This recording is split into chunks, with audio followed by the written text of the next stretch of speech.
Hi guys, chào mừng các bạn đã quay trở lại với kênh của chúng tôi. Thượng Đế đã ban cho bạn một ngày nữa để sống, một ngày khác để tận hưởng với gia đình, một ngày khác cho những khả năng, một ngày khác để theo đuổi ước mơ, theo đuổi mục tiêu của mình. Đôi khi chúng ta để cho những áp lực của cuộc sống, những gì ai đó đã nói, một thách thức trong công việc khiến chúng ta không thể tận hưởng một ngày. Chúng tôi nghĩ rằng đó chỉ là một ngày bình thường khác, nhưng không có gì gọi là một ngày bình thường. Mỗi ngày là một món quà từ Chúa. I don't come from comfortable beginning. I come from the dirt. I come out of nothing. So where I started from was my father making $5 a day. I had a severe stuttering problem throughout school. I flunked out of school. I'm on my third marriage. I lost everything I've owned twice. I've been homeless and lived in a car for 3 years. The Bible says, he who loves to sleep and the folding of hands, poverty will set upon you like a thief in the night. Everything you're going through is preparing you for what you ask God for. You just got to quit tripping while you're in the process, because the process is necessary. You may not see it now, but when he gets you on the other side of it, you're going to see exactly why it went that way. And you're going to be okay with it. But quit tripping during the process. Oh, Lord, why me? You ain't the only one. Oh, Lord, why me? You ain't the only one. Oh, Lord, why I lose my job? You ain't the only one unemployed. Pull yourself together and quit tripping, because you in the process. God is processing you. He ain't through with you. I look back on my life at all that I've been through. So the stuff I'm currently going through, I have built up enough reservoir that living in the car taught me that this ain't it. So the things I'm going through now, I know this ain't it. That he gonna come get me in a minute. The Bible says you have not because you ask not. It didn't say you have not because you don't make enough. It didn't say you have not because your credit ain't straight. It simply say you have not because you ask not. But you don't ask because you ain't got that together. When you ask God for something, quit tripping. He got it from here. Expand yourself. Take yourself out your comfort zone. If you stay in your comfort zone, that's where you will fail. You will fail in your comfort zone. Success is not a comfortable procedure. It is a very uncomfortable thing to attempt. So you got to get comfortable being uncomfortable if you ever want to be successful. But if you are sitting in this room and you have extraordinary aspirations, then you're going to have to do extra. It's no other way. I'm sorry. But here's the fact. All of you have extraordinary capabilities. All of you. You have to decide if you are willing to do the things to put you in that category. Rich people don't sleep 8 hours a day. That's a third of your life. You cannot be sleep 8 hours a day. You can't live in LA and wake up at 8 o'clock in the morning. It's 11 o'clock on the East Coast. The stock market been open 2 hours. They already making decisions about your life, and your ass was asleep. The Bible says, he who loves to sleep and the folding of hands, poverty will set upon you like a thief in the night. You're going to have doubts. You're going to have a lot of trials and tribulations and challenges. And everybody has what's called a turn back moment. You always have a moment in your life where the direction you're going, you will have to make a decision to keep going, or you turn back. The sad thing is, the average person turns back. But think about this. If you're going somewhere and you turn back, you can never get there. So what kept me going was, I made turning back, giving up, never an option. And I had really dark moments. I just didn't think I was going to make it. I mean, where I am today, I didn't see it clearly. But you know what it was for me, man? Being successful is so hard. But I realized that not being successful was hard too. The difference between not being successful hard and trying to get successful and hard, if you're trying to get successful and it's hard, at least there's some payout. There's a payoff. If you hang in there, there's payoff. When you're not successful, it's hard. It's hard not having money. It's hard never knowing how to come up with your mortgage, how you going to feed your children, how you going to pay your bills. It's hard. There's no result for being poor. It's just more poor. You just poor some more. There's no payout. Just make the decision that you're not going to be poor anymore. I was born very poor. My father made $5 a day, $5 US a day. We had 5 children. That's poor in the United States. That's really poor. But I decided that was not for me. All of you have everything it takes to become rich. You just don't believe it. First of all of you have a gift. God gave it to you when he created you. When the alarm clock goes off in the morning and it makes you sick every morning that alarm go off, it's because you ain't doing your gift. You're going against what God created you to be. You know, you ever have people call you with their problems? They always call you with your problems because you gifted at it. Don't you have something somebody will give you $10 for? Once you have something that somebody's willing to pay you $10 for, this is how this works. It's called the multiples of 10. See, you don't have to figure out how to be a millionaire. You just got to figure out the thing that makes you $10. You do it and you make $10. As soon as they pay you the 10, go do it 10 more times. Whatever it was, get another 10. You got $100. When you get $100, whatever you did to make that $100, listen to me, do it 10 more times. You ain't got to get tricky with it. Just do it 10 more times. What you tripping for? You got to get your hustle and grind on. No matter what you're doing, you could be doing more. Remember that. No matter what's going on in your life, it's not permanent. Everything is going to change. So there's two things you can do with change. You can react to it or you can participate in it. It's going to change anyway. So if you keep waiting around, you're going to have to react to the change. And now you behind. So what you got to start doing is you got to start anticipating that it's going to change and just start living your life with the preparation for change. Career is what you paid for. Your calling is what you made for. Because I put stuff that I dream about on my iPhone. My vision is on. So every time my phone rings, I look at it. I think of my visions and dreams. Every time I pick up that phone, I should pick up that phone to make one of them dreams come true. Ain't no elevator to the top. You got to take the stairs. The elevator don't go to the top, man. Not in the world of success. You have control of this. This belongs to you. This is yours. You're the captain. You're the master. You're the foreman. You're the general. You're the head. Don't give control of this to nobody. Get off of Instagram and Snap. And get off all these blogs and get into something that can really, really move your life forward. Listen, getting successful, it's not a magic trick. You can decide to be rich. It's highly doable. But you first have to think it. The difference between successful people and non-successful people is here. I'm no better than none of y'all. If you want to be successful, you have to change this. This has to change. Listen to me.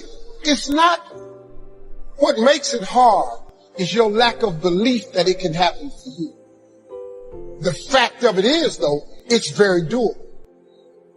See, but you got to change, though. If you keep doing what you've been doing, you're going to keep getting what you've been getting. So if you're at a place in your life and you ain't happy with it, you have to change some things.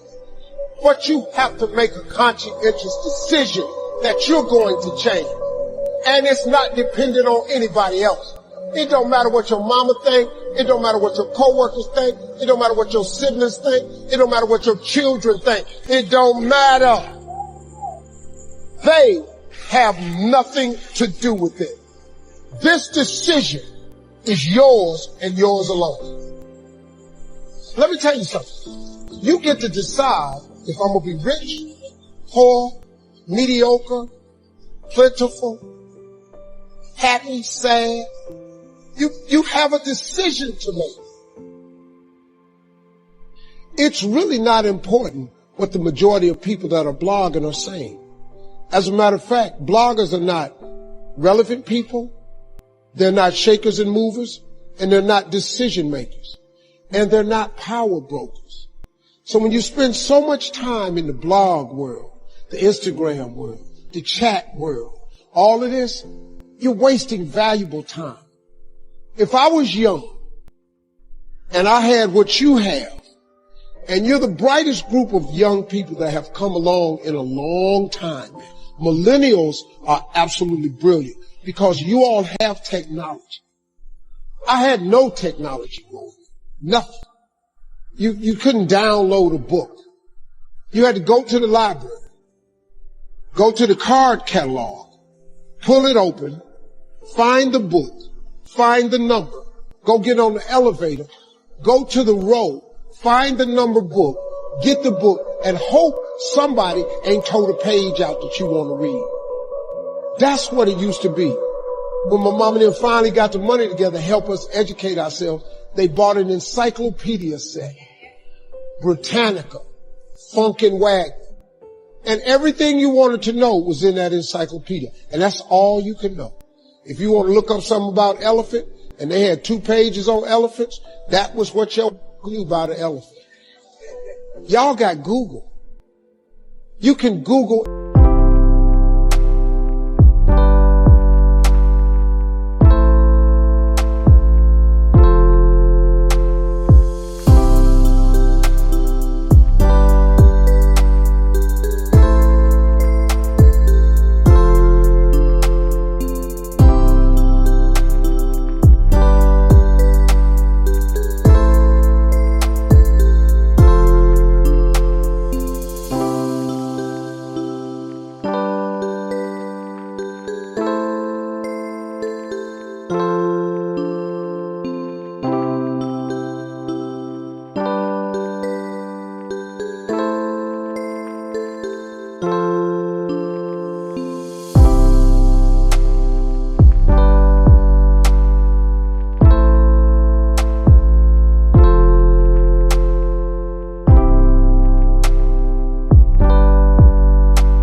Anything.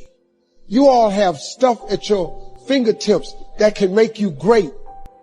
But if you could combine your technology with your parents and your grandparents' work ethic, you could be rich. You could be rich, man.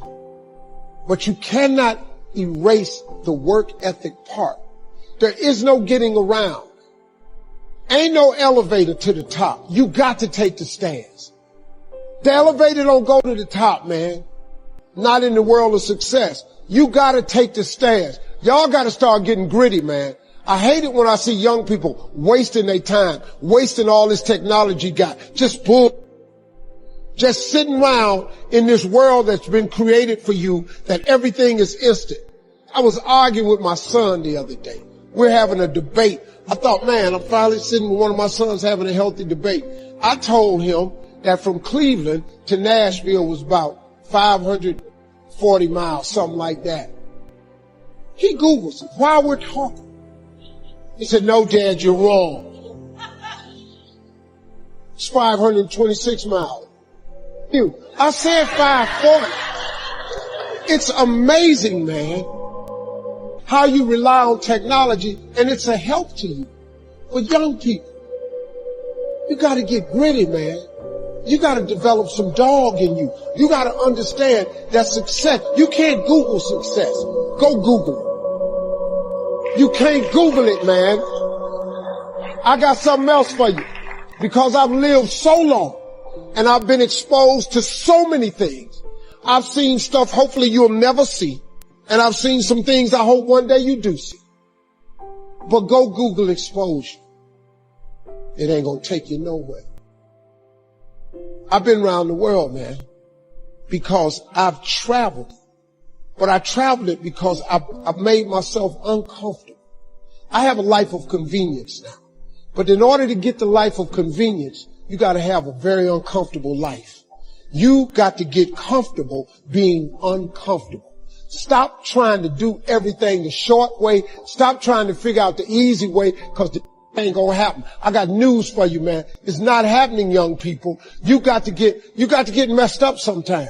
You got to get dirty. You got to get your feelings hurt. You got to get disappointed. You got to get told no. You're going to ask somebody for some money. He going to tell you no. But at least then, when I see somebody try and I tell them no, I try to at least give them something else. See, I'm not going to hand you a fish saying, I'll teach you how to fish. But I'm not giving you the fish sandwich. You can forget that. Once you get this, y'all, you can change everything. Do you understand? Negativity, you can protect yourself.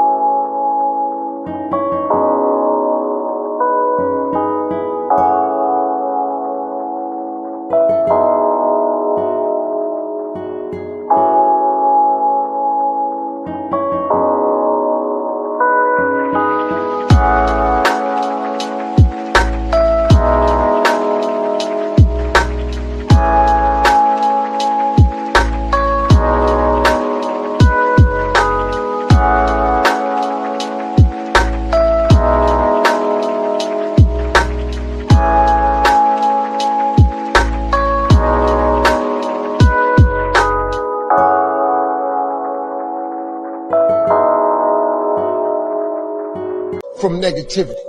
And that's what stops most people, negative thoughts. You can coat your mind from negativity. It's a real simple exercise to do. I do it every morning before I walk out the door. So I walk out as a positive person. You know, I get tired sometimes. That's different from being negative because I get mentally drained from my job at times. But to coat your mind from negativity, the way you can put a coating around your mind is with one simple thing, gratitude. Gratitude erases negativity. I'm going to show you how this works. If you wake up in the morning and you start having negative thoughts, man, this ain't my day. I woke up on the wrong side of the bed. I'm tripping. I just don't feel myself. Every time you feel in the middle of the day, if you feel yourself doing that, stop. Just stop for a second and start going over in your mind everything you have to be grateful for. Not everything you want, everything you already have, because what you have is substantial. You just haven't gone over the list and taken inventory in a long time. But the fact that you can walk, that's a blessing. The fact that you woke up, that's another blessing. The fact that you can see, think, reason, that's another blessing. The fact that you can go somewhere and get yourself something to eat, that's another blessing. The fact that you can go and turn the key and call someplace home, that's another blessing. The ability to dream is a blessing.